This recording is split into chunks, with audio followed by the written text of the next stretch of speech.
Welcome to the Toastmasters Experience. My name is Evelyn. Get inspired by today's Toastmasters Insights. Enjoy the show. And welcome to another episode of the Toastmasters Experience. I'm excited and delighted to have in my studio today Lou Beaton. Now, I am just so honored to have her with me because we have just completed something called the 77-Day Video Challenge. I'll tell you a little bit about that, but I'm going to welcome Lou first. Welcome so much into the studio. Hi, Evelyn. Thanks for having me here today. Yeah, I'm so excited. Now, myself and Lou, we did something which is called the 77-Day Video Challenge. Darren LaCroix started this 77 Live Video Challenge with a group of his students from Stage Time University as sort of an exercise for students to practice speaking every single day. It had to be live, and to see what sort of messages they would come up with, and just to get into the practice of speaking. And the reason he called it 77 days is because from when he won his semifinal, he had 77 days to prepare to go to the World Championship back in 2001. So that's why I called it 77 days. So a lot of people have taken on this challenge, a lot of members from Stage Time University. Other people have taken it around the world, other Toastmasters. What really sparked my curiosity about this particular challenge is when I found out that one of my fellow Stage Time University students, Kory May, he has been doing this challenge for over 2,000 days. So I asked him, has that been every single day? And he said yes. So every single day for the last 5 years, he has been on live doing a short video. And I thought if he could do over 2,000 days, I can surely do 77 days. So I told my other Toastmasters group here in Australia, which is also incidentally is called Stage Time Toastmasters. And I said that I was going to do this challenge, and if anybody was interested, and of course Lou was interested. So we have just completed 77 days yesterday. Yay. We did it. We did it. So I'm here today with Lou, and I thought we'd debrief because it's so fresh in our minds. And so I just wanted to, first, I just want to say thank you, Lou, for taking on this challenge with me. I have found that taking on the challenge with another person has really made me accountable. So I don't know. So why did you take on this challenge? As soon as I found out about Kory, I said, I've got to do this. But you really didn't have to. But you said, oh, I'm going to do it with you, Evelyn. Yeah. So in the last year, I feel like I've leveled as a speaker, and I need to do new things to take me up a level. So I've done a bit of stand-up. I'm just putting myself out into different things. So that was the main reason. But you would know this, that I wasn't keen at first when you said 77 days. I said, oh, Evelyn, come on. We've got Christmas in there. We've got New Year in there, holidays, shopping for Christmas. I don't think this is the best time of year. And then you told me about Kory with the 2000. And a bit like you, I thought, it's just a discipline. This is going to be a good discipline. And the thing that really got me in was the fact it was live. No going back, because I do a lot of prepared speeches for contests. This was like the ultimate table topics, it's impromptu speaking. So that's what got me in was the challenge of doing it and proving to myself I could. Yeah, and I know the timing, well, you know, Christmas and birthdays and all that. Something surprised me about the timing, and I think we talked about this, because there was so much going on, it was easy to find things to talk about. Did you find that as well? Yes, I did, because there was so much happening in the world as well. There was lots of things happening. And the other thing is that I think I thought they'd be too busy to listen. That was sort of something I thought. But we seem to tap into memories of people. So if we talked about our Christmases or our childhood, you talked about different countries a lot and travel. And in doing that, we learnt things like, I think one day you showed a passport with a photo of your family. And I had never seen a passport like that before. And I think people were quite intrigued, and it made them realise just how different everybody is, but also a lot of commonalities came out, didn't they? A lot of people had memories they shared of Christmas and and not always we found on the Facebook feed. Did you find that as well? We didn't necessarily think people were watching, but what was your experience? Because I found a lot of people were commenting to me and I didn't even know they were watching. Yeah, definitely. And if they weren't commenting, I did get quite a few private messages saying, oh, thank you so much for sharing that memory. You've just sparked something in me that has reminded me of what I went through during that particular time. I must admit, when I started, I really had no idea what I was going to talk about. So, the first week, I'm like, oh my God, what am I going to say? I have no idea. So, of course, it was cicada season here. So I started talking about cicadas, but that was only 2 episodes. I said, oh my God, I have got so much I had no idea. Then of course, I started finding 4-leaf clovers. Oh, don't go there. She has been rubbing into me for 77 days how many 4-leaf clovers she can find. But it was just amazing. But that's I knew you would bring up the 4-leaf clovers. I knew at some point. Even when I came here yesterday, she took great pride in showing me that she has them laminated on her fridge. Yes, I That was a little bit too much, Evelyn. I know. I know, but I've got to share this. Sorry, I've got to share this. Here we go again.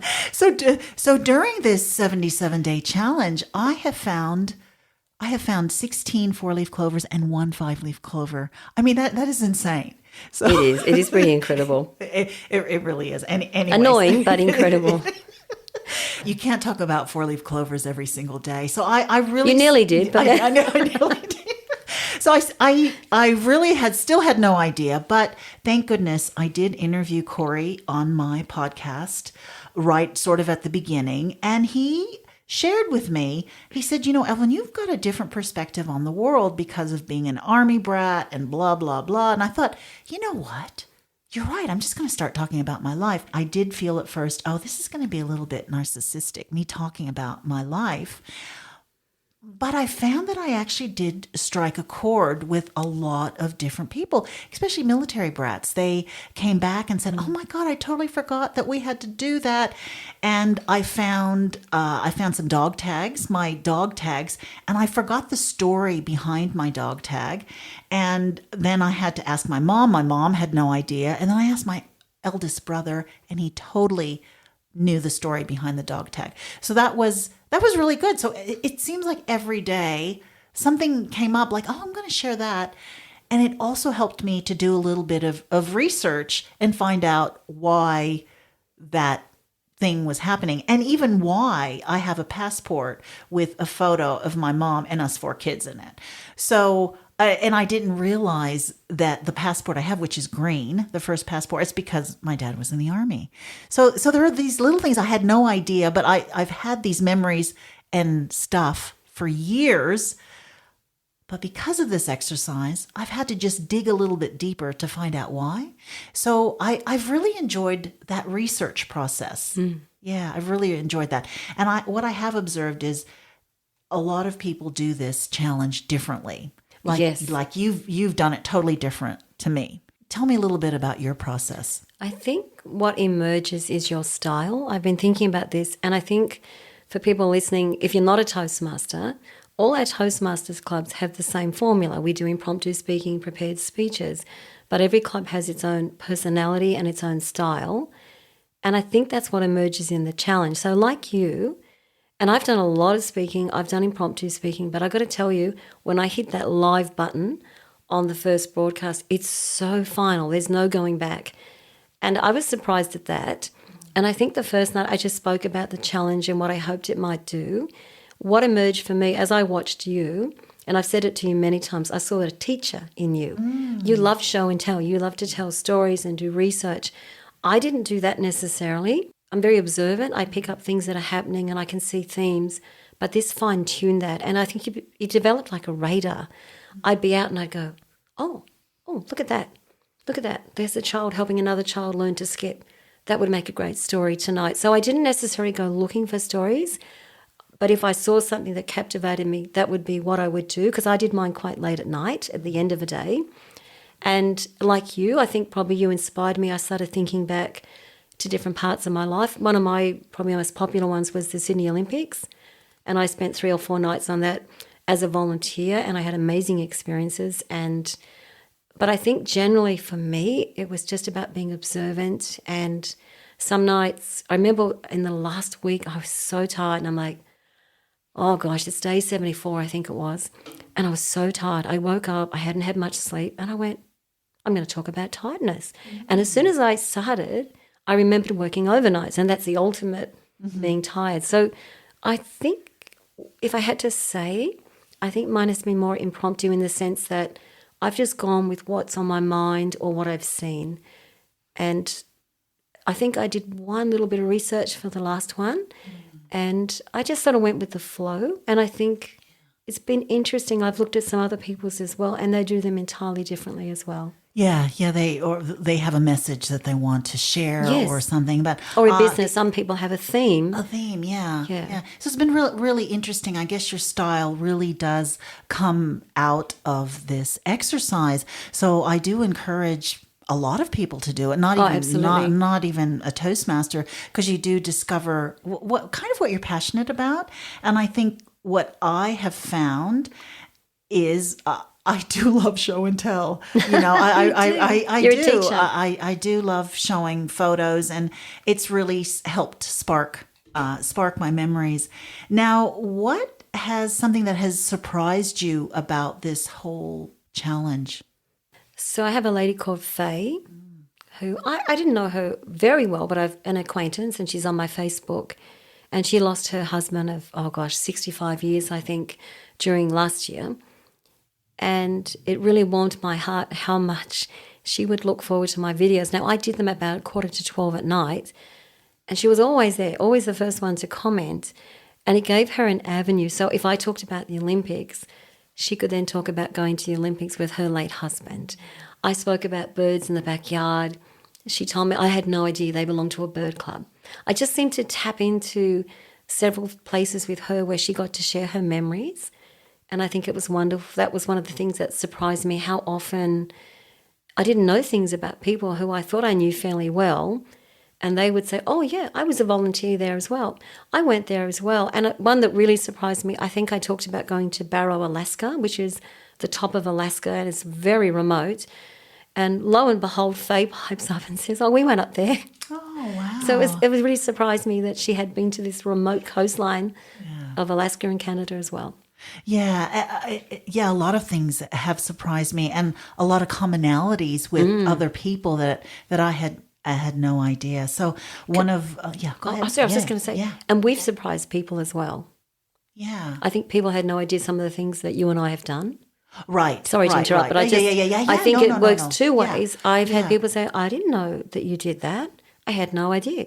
Yeah, that's absolutely true, because one of my friends from college, he actually sent a private message and he said, oh God, it's so good learning about your life. I had no idea. And I've known him for years. I've known him for like over 30 years. So that's been interesting, because one thing is we don't share our memories, do we? We really don't. So for me, that's what this project has been about sharing my memories. And I love that. It probably has a little bit to do with my job, being a funeral celebrant, and realizing people don't share their stories.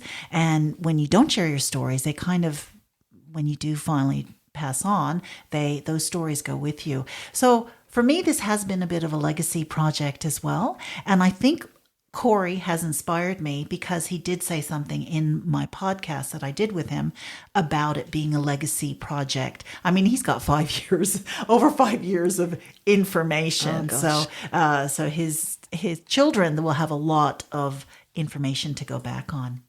So it's interesting. Remember, I did the maths last week. Yeah. And you and I, on our 77 days, I think we worked out we've done 6 to 7 hours of speaking. Yeah. So if the listeners can think about that, imagine me saying to them, can you start talking now about your life and finish in 7 hours? That we covered a lot of ground. Yeah. And there is something to say about doing it live.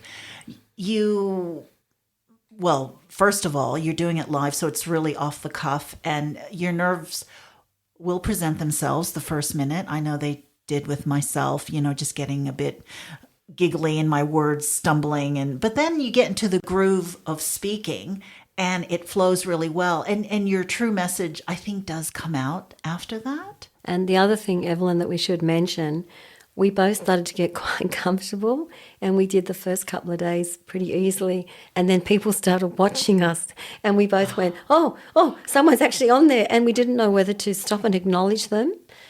It was really interesting. Even though we had thought it through, we had not actually thought about engagement when people actually started watching, how we would cope with that. And I wear glasses normally to read.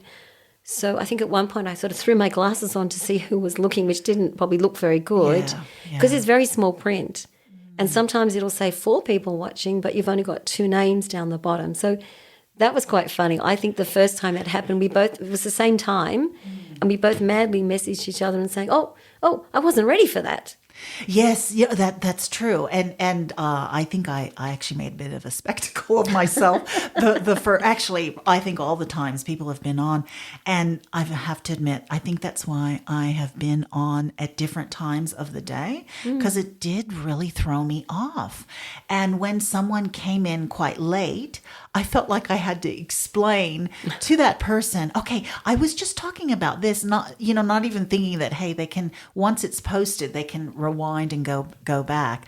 But I felt like I had to explain that. Yeah, but then you have the other side of the coin.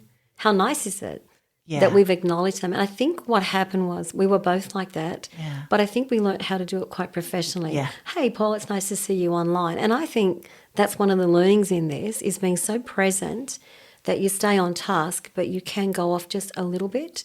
Yeah. Talk to someone, say, oh, it's great to see you watching again. I appreciate you, but you keep going. In the beginning, I think we probably went too far back over what we were doing. So that's been a great learning in this. I've been very excited about seeing certain people online, especially, overseas. And I've been very touched that they've been, getting up at such an early time in America to be there with me. So that's another funny one. Yeah, so my son's partner is Swedish, and they've just moved back here to Australia, and her grandma speaks very little English. Yeah. And the first time I saw her grandma watching me, and I thought, oh, well, she's only going to watch for a minute or so. She doesn't speak English. Yeah. But God bless her, I think she's watched about 5 full episodes. So I have no idea how much she understood, but it's really lovely to think that she was there supporting us, because it does help. We shouldn't go by likes and we shouldn't go by views, but we're humans. And I truly thought this, when you said what surprised us before, I honestly thought maybe 2 likes. I thought people will just swipe past it. But I think we've had so much support. I have asked quite a few of my friends and family to like and love. Don't watch the video, just like and love. It's okay. But they did watch because they made comments about content. Yeah, that's true. That's true. Except my eldest brother, he said, because I asked him, I said, oh, have you been liking all my videos? He goes, and watching, he goes, let's just say I've just been liking them. That's a brother for you. Yeah, exactly. What has challenged you about this exercise? Well, do we want the superficial one or do we want the deeper one? I'll do the superficial first. Having to look different every night. Yeah. I don't know why I did this. I came in with this mindset, probably need to look different all the time. And what sparked that, I normally would do my videos of a night. So I did my video, I think night 2, when I was in a black and white striped top. The next day was a big bike race outside my house. So I put on yesterday's clothes and did the video. And then I realised I wore the same top on night 3. And so I became very conscious of, even though I wasn't wearing clothes very long, but just it looked to the viewer like I never changed my clothes. And I got a comment in about week 65, I think it was. I said, I did a video about, trying to look different and how we wore different tops. And somebody said, well, why? Why do you have to look different every night? And it kind of just was a bit of cold water in the face. It was a moment where I thought, she's right. I know that sounds superficial, but I think it was challenging to keep finding different ways to look. The other challenge I probably had was when I was really tired, had to be really mindful of keeping my energy up. And it's interesting, probably the least views I ever got on a video, when I watch it, you can tell I'm tired. I'm like, hi, everybody. Yeah, it's night now, day 33, but I just couldn't keep the energy in it. And that's your strength, by the way. You're very energetic. I feel like I am energetic, so thank you for that. I am usually, but I think when you're really tired, I think people see it in your body language, and I think your preparation. I think there was 1 or 2 nights I was tired and I really should have settled myself first. I hit that live and I wasn't ready. I hadn't sort of, maybe I should have just gone for a jog or just not around the block. I'm not that energetic. You know what I mean? I should have done something to break that tiredness first. So that was a challenge. And this is something in life and speaking we talk about is being present. I think settling yourself before you begin this challenge is really important. Yeah, definitely. I mean, one particular episode that I did, I actually didn't wear any makeup. Isn't that silly? But I really noticed that. I noticed it and I said, gosh, I need to make an effort. I need to put some lipstick on or just something.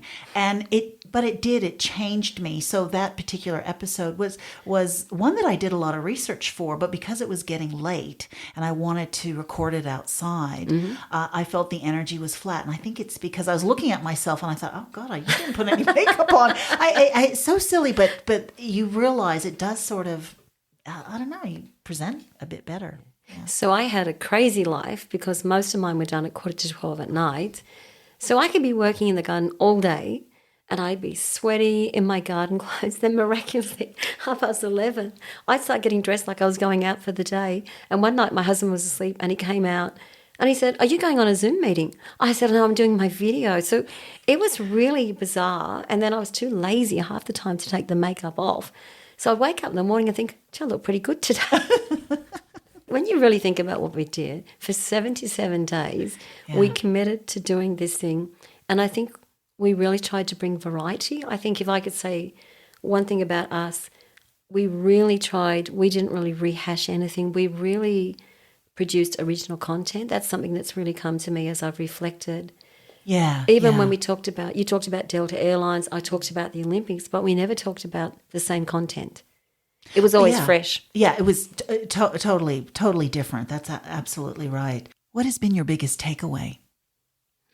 I think gratitude. Yeah. And I think as you go back through your life in particular and stories have come back, stories that obviously were there, but I haven't told them even in Toastmasters in 20 years, I think gratitude for the life I've had. Sure, it's had some ups and downs, but I've done so much. And I think listening to your life especially as well, it's the same story. We've just had so many experiences to call on, and I guess it's twofold. That sometimes made me sad. Sometimes I actually miss people that have been in my life. So it was very reflective. Some nights it was almost sad. Didn't show it.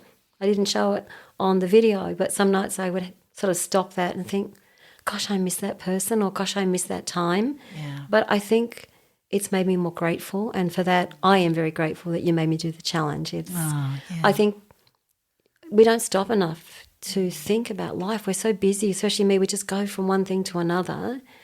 To purposefully every day for 77 days, predominantly mine were done looking back at memories and things that I've experienced, just the reminders in that about what's important. I did one about using those things we keep for special occasions. And I have this beautiful blue and white, the China, I can't think of the pattern, but the blue willow pattern dinner set. What am I keeping it for? It's been sitting in there for 10 years, so now I'm going to use it. Yeah. So I think for me it's been really reflective, and I'm so grateful for things now. Yeah. And I'm really grateful for rehashing some of these memories that have really warmed my heart, and then I'm bringing them back. Being an Army brat, I had no idea the significance of what my father and all those soldiers were doing, protecting Germany, the East and the West. And I really had no idea. I was just busy growing up, and this is the way life is. I do want to share one thing, because there was one particular episode,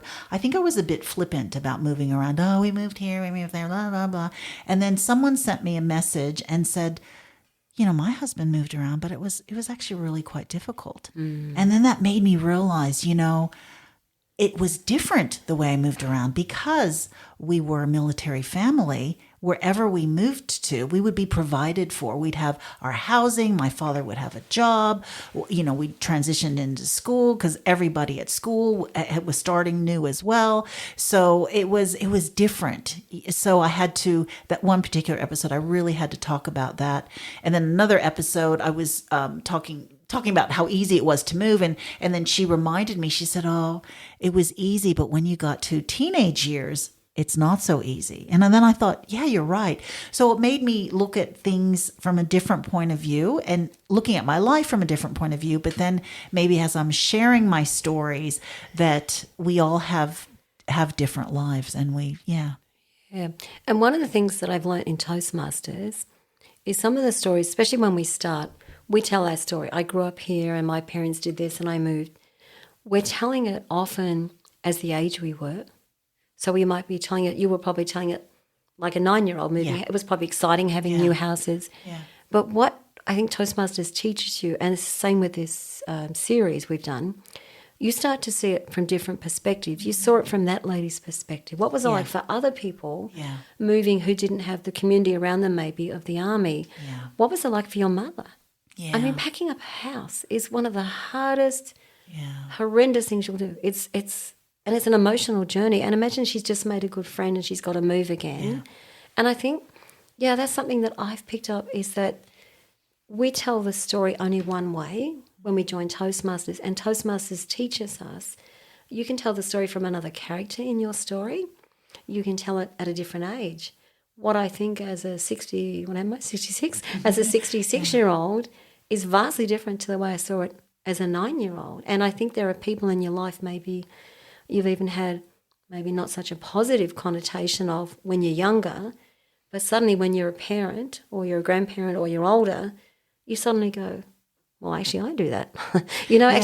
I was just probably a bratty kid, didn't want to get disciplined or whatever, but it's interesting. This has taught me to see things from different angles doing this challenge. Yeah. And it's also helped me to see history as well.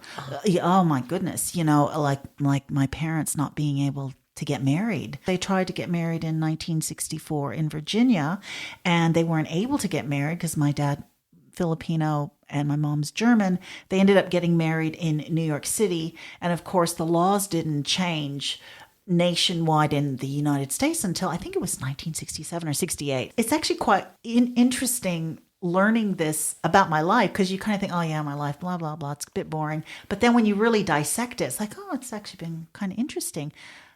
But in saying that, everybody's life is really interesting. Absolutely. It really is. I find everybody's life stories interesting. There were moments where I did feel like, oh God, I hope I'm not bragging too much. But after a while, I think I got rid of that notion, because I'm thinking, no, I'm actually learning something here. I'm sharing something. And I have sparked a bit of interest from others saying, oh, no, you've really reminded me of this. So I think that's been a good exercise. Yeah. And the further along we went, I started to really try to ask questions of people. And I tried to, but again, you don't want to look like I'm the expert with all the answers. Yeah. But I tried to reflect on what I'd learned in certain situations, and is this something you'd like to think about, or have you had a time like this? And I remember one of the ones I spoke about was the things you remember as a child, how big and amazing they are, and then as an adult they don't quite measure up. And it was interesting what people remembered. And I think you had the opposite experience.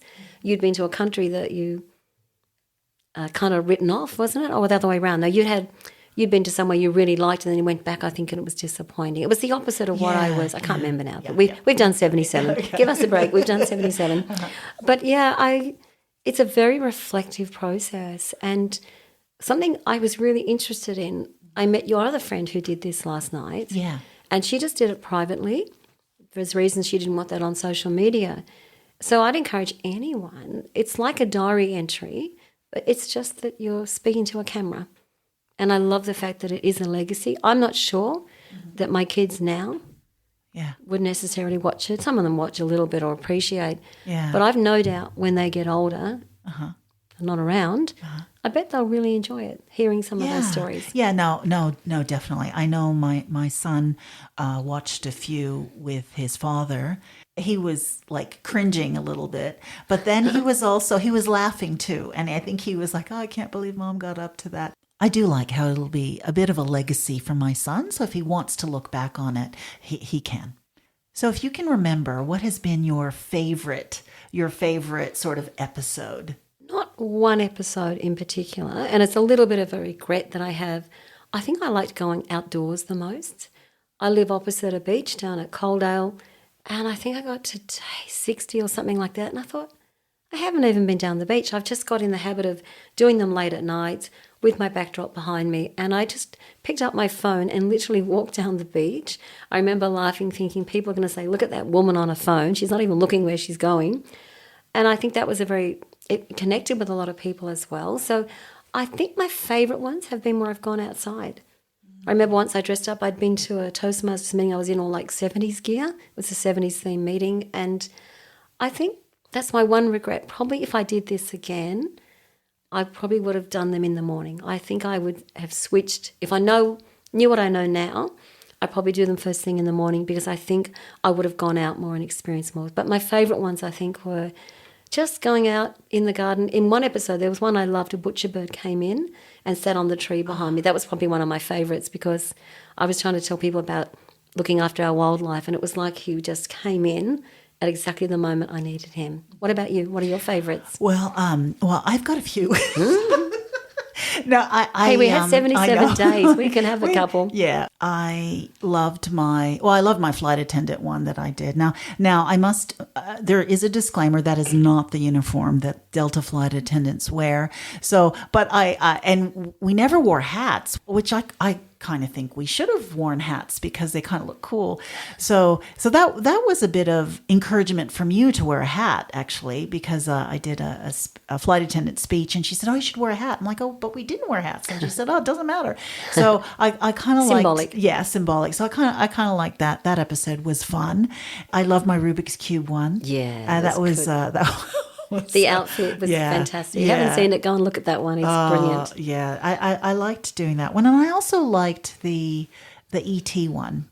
Now the ET one was really spontaneous, because I'm not used to being spontaneous like you. But I ended up, because my son we ended up moving his bedroom to another part of the house, and I found his ET soft toy, and I thought, oh my God, I'm going to do a show about this because he's so cute. And I just decided to type into the computer some interesting facts about ET, and I got some interesting facts, and I said, I'm just going to do a show on this, because it was getting late. I quite like that show as well. Yeah. And that was really funny, because part of that ET story was that part of his face was from a pug. And my grandchildren sat with me, my three little girls, 2, 5 and 7 or 9, sat with me and watched that. And we had a pug in the yard, and their faces, when you showed her how it was like a pug, we all went, oh, never seen it before. But it was really nice.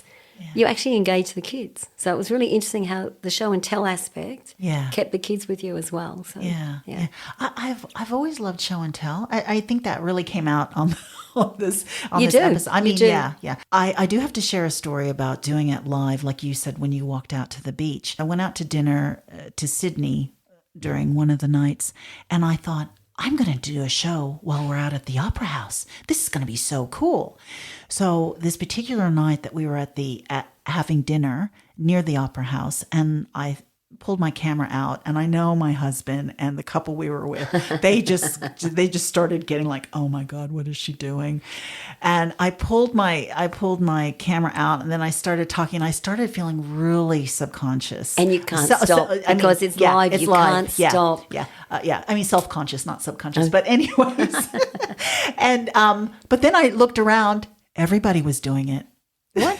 Well, no, because at the Opera House, everyone is doing some sort of vlog or an influencer out there. So I kind of felt comfortable in doing that. But I did another one outside at the New South Wales Art Gallery, and I was the only one walking around with it. And I felt really embarrassed about that. I was worried too that I'd get people in the film that didn't want to be in it. Oh, okay. Yeah. It was more It was Yeah. also, I guess, you're doing it impromptu and you try to stay focused. And I know the danger in impromptu speaking. If you wander off the subject, you can go like this, go Yeah, right yeah. off track. And I think for me, that was also an issue that if Yeah. Well, I did some go. screaming happened Yeah. next to me, some kids. But Yeah. this is part of the life challenge.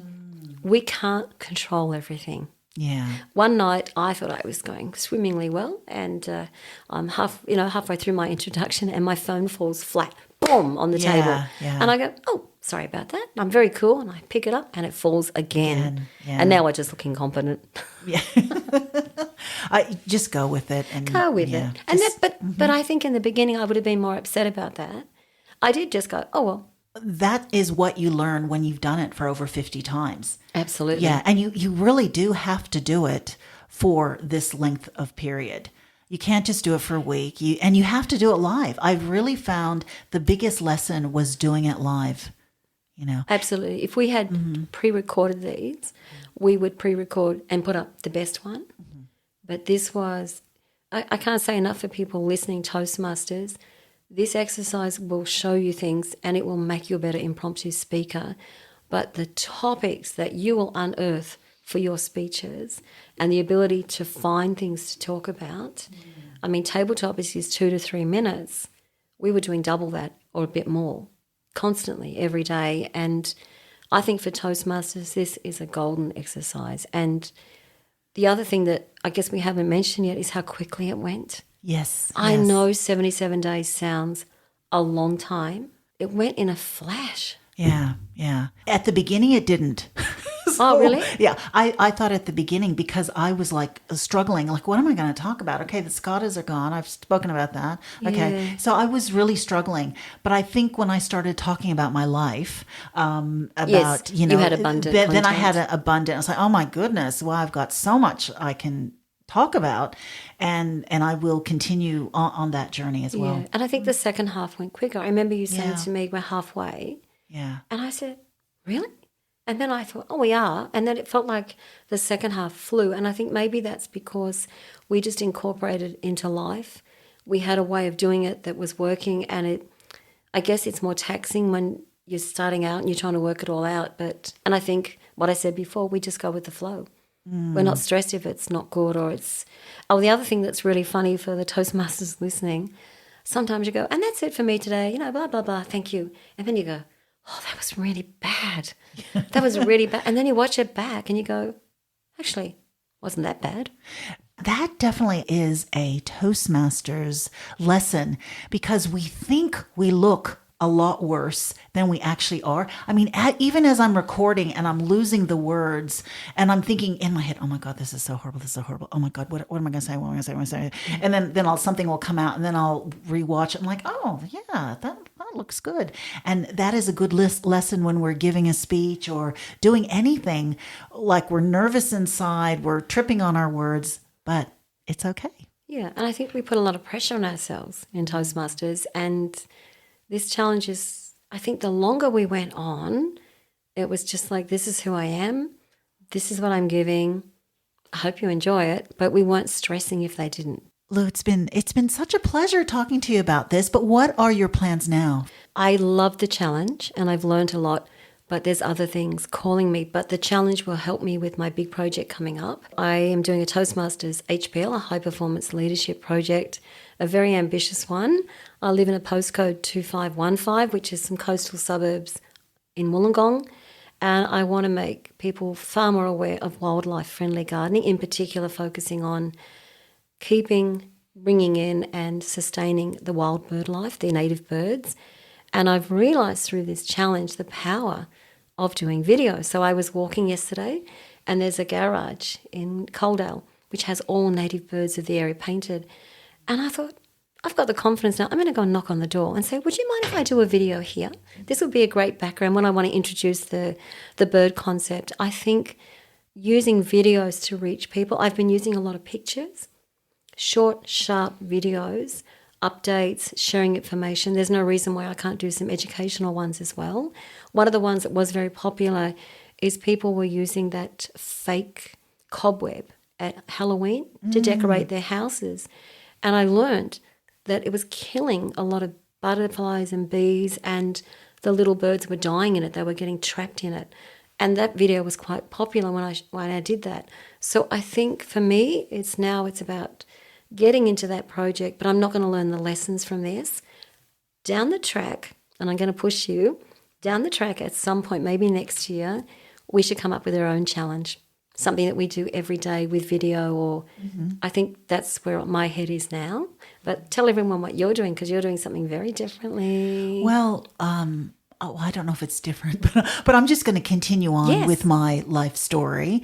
And because right now, for anyone who does watch me on the video, I'm just at 1992 or 1993. I am just going to continue on just until I run out of stories. It is a big year for me this year, turning 60, and I am going on a long holiday. So I've even played with the idea of doing videos when I'm on this long holiday with my husband who's retiring. We went out and had high tea together yesterday, and it was just a real celebration feel that I watched Evelyn actually do one of her live videos, and I did mine last night. She was in a Toastmasters exec meeting, and it was just such a lovely way for me to finish. I know you're still going, but I think it's only just hitting me what we've done. Yeah. And it's all the comments coming in. People going, I can't believe you did that. Yeah. 77 days, you made it. They're so excited as well. Yeah. And I think it became part of life. But now I'm going, that was a pretty special thing we did. So yeah, it is. Eternally grateful to you for getting me into this. No, thank you. It was lovely to do it with you. It was.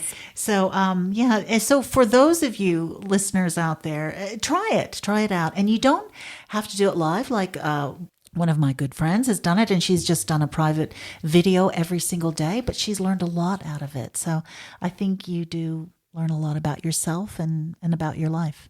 So thank you. Thank you so much for coming in today. Thank you for having me today. It's been a wonderful experience from start to finish.